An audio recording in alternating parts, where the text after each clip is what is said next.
Tattoo artists, what's the worst reaction from a patient you've ever gotten? I had an 18-year-old girl come in a couple years ago looking to get some script on her ribs. We're talking like 4 ultra simple words, maybe 3 inches across. It should have taken 5 minutes of my time. The entire time she was filling out paperwork I had a bad feeling. She kept nervously talking to her friends about her low pain tolerance and how she wasn't sure if she could do it since it was her first tattoo. When I called her back she was pretty much freaking out, starting to sweat, nervous laughter and the lot. I placed the stencil and told her she could take a second to decompress while it dried. She went into the bathroom and came out after what felt like a good 10 minutes at least. With her out of the bathroom finally I asked her if she was ready to go. She hesitated but said yes.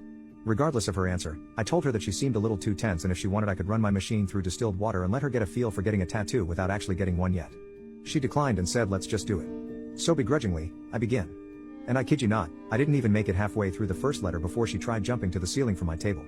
Every effing letter was like this and then some. Her friends tried consoling her, then holding her down, and I would give her little breaks because she kept screaming like a banshee and eventually started crying. I told her to stop moving at least 50 times, starting off polite and eventually progressing to, "You're effing up your tattoo." Still she moved. It was close to 45 minutes or so before we finished up and I could hardly look at the thing, it was so jank.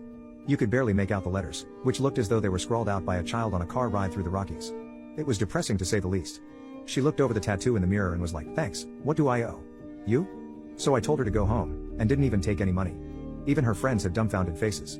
I explained that the work wasn't representative of what I can do and I wouldn't take her money for what I thought looked awful.